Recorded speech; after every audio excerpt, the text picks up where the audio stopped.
बिस्मिल्लाहिर्रहमानिर्रहीम, अस्सलाम वालेकुम जी। मैं नजमुल हसन बाजवा हूँ। नाज़रीन किराम, रात आईनी तरमीम कर ली गई और उसके लिए वो इस तरह करके विक्ट्री का निशान भी बना लिया गया, जो कि खास ऑब्वियसली एक सिंबॉलिक इंटरेक्शन किया फैसल वावड़ा साहब ने और बताया असल में कि ये तरमीम कहाँ से आई, क्यों आई, किसने करवाई। ये जमहूरियत में और जो नाना का नाम लेके और कायद आज़म का नाम लेकर लोगों को बेवकूफ़ बना रहे हैं, लोगों को उन्होंने बताया कि भाई असल तरमीम का मकसद क्या है।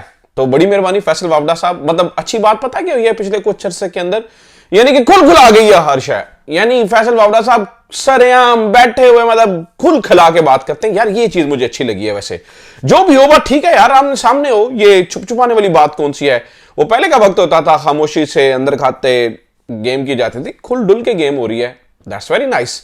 और फैसल वावड़ा साहब की ये बात भी, उन्होंने कहा जी मुझे जाने दें, और मैंने डिक्की में बंद करके बंद करके रखे हुए हैं, मुझे जाने दें, मैं उनको खोलूं, उनको आजाद करूं। तो कितना अच्छा हो गया कि अब सब पता चल गया है सब। मतलब अब वो जैन कुरैशी साहब अगर आके ये वीडियो बना के कहेंगे मैं तो नहीं था गवर्नमेंट लॉबी में जी, मैं तो रूपोश हो गया था, या ये हो गया था, या फला हो गया था, या ढिमका हो गया, तो लोग, भाई आप कितने बड़े बाप के बेटे हैं, लोग परवाह नहीं करेंगे। आपके बाप ने कुर्बानी दी है तो उसकी इज्जत है, आपकी वजह, उसकी वजह से आपकी इज्जत नहीं है।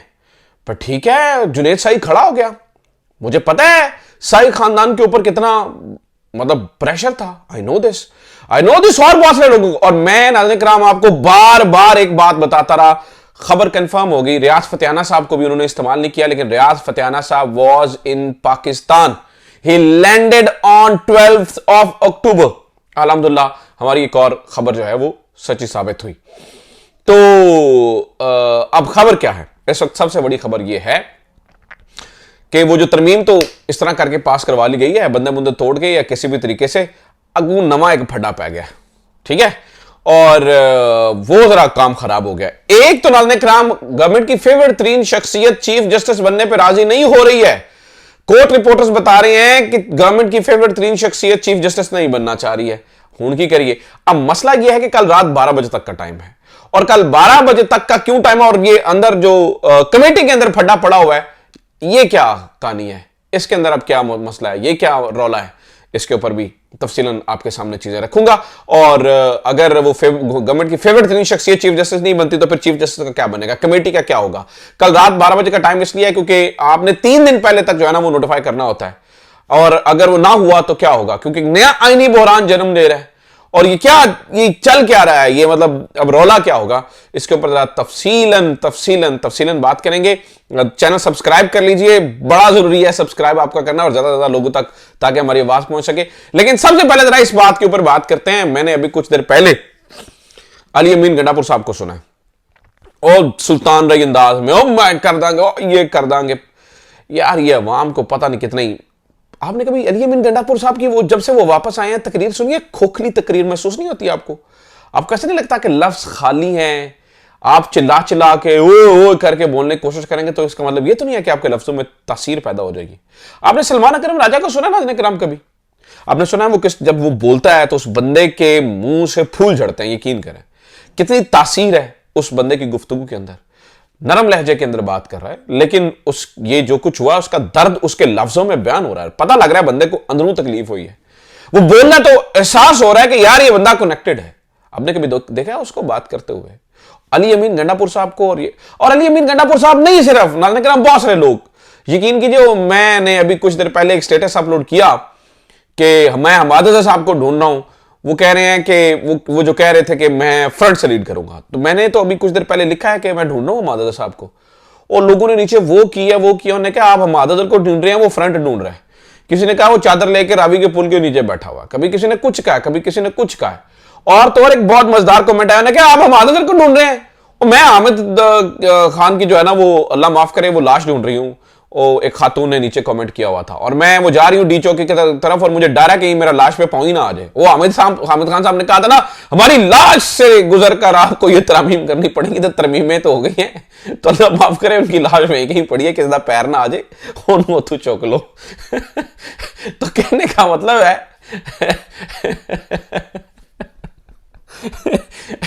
बात हंसने की नहीं है, बात बड़ी तकलीफ की है, लेकिन कहने का मतलब यह है कि यार इनकी नकली बढ़ के इनकी जो है ना वो ड्रामेबाजियां, वो कहती है वकला तहरीक शुरू करनी। ओ केड़ी वकला तहरीक यार तो शुरू करनी, वो बेचारे की दाढ़ी अंदर बड़ी हुई है खान की, आपने पता उसको शेव करने की इजाजत नहीं है, उसको 22 घंटे एक सेल में बंद किया जाता है यार, उसको 5 दिन तो आपने बिजली के बगैर रखा है, ठीक है, उससे डंबल्स ले लिए गए हैं, उसकी एक्सरसाइज मशीन ले ली गई है, और तुम बड़का मारने लगे हो यार बाहर, मतलब, और वो बाहर से अंदर तरीके कह रहा है यार हौसला रखना, प्रेशर ना लेना, और ये अंदर जो है ना वो बने। अब जैन कुरैशी साहब हों या मुबारक ज़ेब साहब हों या खिच्ची साहब हों या इलियास साहब हों, वैसे उन सब के साथ साहब ही नहीं लगाना चाहिए, या जरका तैमूर हों, या ये अब ये इनमें से बहुत सारे वो खासतौर पर सेनेटर्स जरका और फैसल, डॉक्टर जरका और फैसल, इन दोनों को तो कहा गया आपने मुल्क से बाहर, आपसे मुल्क से बाहर रहना, वापस नहीं आना, ये वापस आए, अब कहते हैं जी हमारा फलां गवाह होगा, राम गवाह हो गए। फैसल सलीम का वो एहतशामुल हक की जानब से उन्होंने मौक़िफ़ दिया है, और मुझे बात करते हैं कि जनाब मैं 16 तारीख तक महफूज था, मुझे बार बार लोकेशन पूछ रहे थे, मैंने शिबली फराज साहब को लोकेशन भेजी और कुछ मिनटों में मुझे उठा लिया गया। और यार खुदा का नाम है, मुझे ये बात बताओ, जब उसने तुम्हें कहा था खुदा के बंदे के बाहर हो, तो तुम सबसे पहली बात बताओ, चलो मान लेते हैं शिबली फराज कॉम्प्रोमाइजर, लेकिन तुम बता दो कि तुम किसके कहने के ऊपर पाकिस्तान आए? जब तुम्हें कहा गया था कि मुल्क से बाहर रहो, तो तुम पाकिस्तान में अमन लेने आए हो, क्या लेने आए थे? क्या कहानी, मतलब ये इन्होंने समझा हुआ है कि ये अवाम बुद्धू है, ड्रामे, यानी इनका ज़हन है कि हम जा, और फिर तरमीम पास कैसे हुई है ये भी जरा आप सुन लीजिए before we go to the chief justice selection, ठीक है। तो हमारे दोस्त साकिब विरसाक ने ना वो जो सहाफियों की होती है ना गैलरी, प्रेस गैलरी, उसका एक मंजर बयान किया, मैं वो जरा आपके सामने रखना चाहता हूं, आपको अंदाजा हो कि ये तरमीम, ये जो 62 से 65 बने हैं, ये किस तरह से बने हैं, ये भी जरा सुनिए। साकिब साहब कहते हैं पाकिस्तान में सहाफत इस कदर गिरावट का शिकार हो चुकी है कि बहुत से सहाफी हुकूमत की जानिब अदलिया को कंट्रोल करने से मुतालिक कानून साजी पर भंगड़े डाल रहे हैं। ओ है उमर चीमा शिमा नहीं कह रहे सी, ओ यार ओनू जनाब काजी फाइज सानू फुल्लां दे हार पाओ ते पार्लीमेंट च बुलाओ ते दा खिताब कराओ, क्योंकि उन्हें चंज बड़े चढ़े हैं ना। अच्छा चलें, किसी की मजबूरी के बाद ये सवाल नहीं उठा रहे कि तरमीम हुई कैसे, लेकिन कल रात पार्लियामेंट में जो कुछ इन सहाफियों के साथ हुआ इस पर भी खामोशी इख्तियार किए हुए हैं। प्रेस गैलरी रात थाने का मंजर पेश कर रही थी और कवरेज करने वाले सहाफी मुलजिम दिखाई दे रहे थे। आईनी तरमीम की मंजूरी में शफाफियत का हाल यह था कि जब अरकान को गिनने के लिए सहाफी खड़े हुए तो सिक्योरिटी एहलकारों के साथ तल्ख कलामी हुई। सेनेट की प्रेस गैलरी को ऐन वक्त पर कानून साजी के दौरान बंद कर दिया गया और बताया गया कि चेयरमैन सेनेट की हिदायत है। आखिर ऐसा क्या हो रहा था कि जिसकी इतनी पर्दादारी थी? सिक्योरिटी ने सहाफियों से यहां तक एतराज किया कि मोबाइल ऐसे ना पकड़ें, यहां खड़े ना हो, ऐवान में ना देखें, वगैरह वगैरह। कौमी असेंबली की प्रेस गैलरी के अंदर सिर्फ पेट्रोलिंग हुई। सिक्योरिटी एहलकार सहाफियों के साथ बदतमीजी करते रहे। पार्लियामेंट की कवरेज पे मामूर सहाफियों का मौक़िफ़ यह है कि सहाफियों की नुमाइंदा तंजीम PRA की मुंतखब बॉडी की अक्सरियत हुकूमती जमातों से वाबस्तगी में है, और जारी बात है कि जब आप बेंचेस सेनेट स्पीकर को असेंबली को अपना आइडियल समझकर इनके साथ तस्वीरें बनाएंगे तो कल को कैसे अपने हक के लिए इनके सामने आवाज उठा सकेंगे। Very true, Saqib Virk is upright journalist, a thorough gentleman, a thorough gentleman। तो कहने का मतलब यह है कि गाल एडी सादा नहीं है, गाल बहुत बड़ी है और वाकई बात बहुत बड़ी हुई है कि नहीं है। अब आ जाते हैं ये सब कुछ जो जिस चीज के लिए किया, जिस शख्सियत के लिए, वो क्या कह रही है। अंसार अब्बासी साहब ने खबर दी और बहुत सारे लोगों ने खबर दी कि ये याह्या अफरीदी साहब को चीफ जस्टिस बनाना चाहते हैं। ठीक है, अच्छा, बहुत सारे लोगों का ख्याल यह है कि नहीं, अंदर खाते मौलाना साहब ने काम पाया है और वो ये होगा कि ये बस ठीक है, लेकिन चीफ जस्टिस मंसूर अली शाह ही होंगे। ठीक है, अगर मंसूर अली शाह भी होते हैं तो ये याद रखिए कि नाज़रीन किराम, मंसूर अली शाह साहब की हैसियत किसी एक अंदर क्लर्क से ज्यादा नहीं होगी। ठीक है, एक क्लर्क से ज्यादा, चलें अच्छा कर लेते हैं, वो किसी ने लिखा हुआ था, किसी उनकी हैसियत किसी सेशन जज से ज्यादा नहीं होगी, क्योंकि वही केसेस सुनने हैं। इंपॉर्टेंट केसेस तो आपने चीफ जस्टिस ऑफ पाकिस्तान को इररेलेवेंट कर दिया ना। अब तो जो आईनी बेंच का सरबरा होगा उसी की सारी वैल्यू होगी, क्योंकि इंपॉर्टेंट केसेस तो सारे उसी ने सुनने हैं। ठीक है, तो अब वो ये है कि अगर चीफ जस्टिस मंसूर अली शाह बन भी जाते हैं तो नीचे तो आईनी बेंच के जो सरबरा हैं वो मीनुद्दीन खान साहब ने बनना था, लेकिन वो इतना भी रिस्क नहीं लेना चाहते। वो चीफ जस्टिस बिल्कुल मंसूर अली शाह साहब को बनाना ही नहीं चाहते। अब नाज़रीन किराम, पता यह चला है कि अफरीदी साहब ने चीफ बनने से मना किया है। आमिर सईद अब्बासी हमारे दोस्त हैं, उनकी खबर है कि अफरीदी विकेट पर टिकता हुआ नजर नहीं आ रहा, और हमारे साफी दोस्त सदीक जान कहते हैं कि ये जो है ना अपना उसे क्या कहते हैं, अफरीदी साहब, ये बड़े ही बुज़दिल बंदे हैं, ये बड़ा ही बुज़दिल आदमी है, तो ये मुश्किल सूरत हाल में नहीं टिकते होते हैं, तो फैसले भी इस तरह के देते होते हैं, तो हो नहीं सकता कि ये चीफ बने, और अगर चीफ बन भी गए तो ये फिर प्रेशर के आगे ठहर नहीं सकेंगे। लेकिन बहरहाल नाज़रीन किराम, अब तक की इत्तलात ये हैं कि आफरीदी साहब चीफ नहीं बनते नजर आ रहे। ये हुकूमत की फेवरेट तरीन शख्सियत थी, इन्होंने इसके लिए उन्होंने बाईपास किया मुनीब अख्तर साहब को और सबसे ज्यादा मंसूर अली शाह साहब को। तो अब क्या होगा अगर ये दोनों इस तरह से अगर चले, यही आफरीदी भी चीफ बन जाते हैं और नीचे से अमीनुद्दीन खान, तो फिर क्या होगा? या यही आफरीदी घर जाते हैं और अमीनुद्दीन खान को चीफ बना दिया जाता है, तो क्या मंसूर अली शाह साहब, मुनीब अख्तर साहब, यही आफरीदी साहब, ये तीन बंदे काम करेंगे इनके नीचे, यानी कि अमीनुद्दीन खान के नीचे जिन्हें सवाल पूछना नहीं आता, ऐसे चीफ के नीचे काम जो एक दस्तखती जज है, ठीक है, क्या उस जैसे जज के नीचे काम करेंगे ये तीनों? अब ये सवाल पैदा होता है।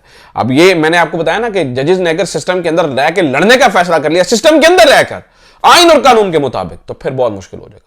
लेकिन अगर इन्होंने पीछे हटने का फैसला कर लिया और ये बुज़दिलों की तरह अपना जो है ना वो टाइम सिर्फ गुजारने का, कम टपाव पे पॉलिसी पे काम चलाया, तो फिर तो इनके लिए बड़ा आसान है और अच्छा फिर चीजें इनके लिए जो है ना वो नहीं होंगी। मैं आपको एक और बात भी बता दूं, अभी कुछ देर पहले जो है ना वो खबर हमें ये मिली है कि जनाब हुआ ये है कि मौलाना साहब को के बेटे को गवर्नर खैबर पख्तूनख्वा बनाया जा रहा है। मैंने रीचेक करवाया जी, मैंने पता करवाया, कोई गवर्नर शवर्नर नहीं बने, ना ही मौलाना साहब ने कुछ तरह की ऑफर किया, ना ही मौलाना साहब जो है ना वो गवर्नमेंट के उस पे बन रहे हैं, ठीक है, तो वो कोई ऐसा चक्कर नहीं है। अब आ जाते हैं नाज़रीन किराम, जो 12 रुकनी कमेटी है उसके साथ क्या मसला है चीफ जस्टिस बनाने के लिए। अब उस 12 रुकनी कमेटी के अंदर आपको पता अपोजिशन के लोग भी होने हैं, गवर्नमेंट के लोग भी होने हैं, और उसने कल 12 बजे तक टाइम है उसके पास। इस 12 रुकनी कमेटी के अंदर नाज़रीन किराम पाकिस्तान तहरीक इंसाफ ने भी अपने नाम दे दिए हैं, बैरिस्टर अली जफर, बैरिस्टर गोहर और हामिद रजा साहब। इस 12 रुकनी कमेटी के अंदर नवीद कमर साहब और राजा परवेज अशरफ साहब और एक और मेंबर का नाम पाकिस्तान पीपल्स पार्टी ने भी दे दिया है। इसी तरह से मौलाना साहब की जमात से भी कामरान मुर्तज़ा साहब का नाम जो है ना वो दे दिया गया है। अब सवाल ये है कि 7 बंदों, जिस तरफ 7 बंदे होंगे वो चीफ जस्टिस बन जाएगा। अब सवाल यह है कि अगर अक्सरियत किसी के पास भी ना हुई, 2-3 किसी को कह रहे हुए, 2-3 किसी को कह रहे हुए, 2-3 किसी को कह रहे हुए, हमारे दोस्त ने ये बड़ा, मैंने बताया ना, एक वैलिड क्वेश्चन उठाया, फिर क्यों होगा? ये तो एक नया आईनी बुहरान पैदा हो जाएगा और कल 22 तारीख तक आपने सेलेक्ट करके सारा कुछ करवाना भी है, फिर क्या करोगे? लिहाजा नाज़रीन किराम रोला ही रोला है, रोला ही रोला है। ये तरमीम बनने से पहले मुतनाज़ हो चुकी है और इस तरमीम पे फड्डे शुरू हो चुके हैं। लेकिन आपको ये कागजी शेर पाकिस्तान तहरीक इंसाफ के, हमारे ये जो कागजी शेर हैं, ये कख भी करते हुए नजर नहीं आएंगे। ये सिर्फ आपको रौला डालते हुए नजर आएंगे, ये आपको जो है ना वो कहानियां सुनाते हुए नजर आएंगे। हालांकि आज हामिद रजा साहब खुल के बोल रहे हैं और वो कह रहे हैं, बता रहे हैं कि इमरान खान साहब का जेल के अंदर क्या सूरत हाल है और जेल के अंदर उनका जो है ना वो क्या, उनके साथ कैसे। कामरान खान साहब ने भी आज बात की, उन्होंने कहा ये आप क्या समझते हैं इससे अदलिया कैद हो गई है? नहीं, अदलिया ज़ात कब थी जो कैद हो गई है? ठीक है, राजा परवेज अशरफ, नवीद कमर और फारूक चनाकी, ये पीपल्स पार्टी के नाम है। आजम नजीर तारड़ ऑब्वियसली गवर्नमेंट, कामरान मुर्तजा साहब, बैरिस्टर गोहर साहब ज़्यादा, हामिद रजा, बैरिस्टर अली जफर, अभी 2-3 नाम और आने हैं, तो देखते हैं ऊंट किस करवट बैठता है। तो ये अब तक की कहानी है, उम्मीद करता हूं ये वीडियो आपके लिए इंफॉर्मेटिव रही होगी। अपना ख्याल रखिए, खुदा हाफिज़, पाकिस्तान जिंदाबाद।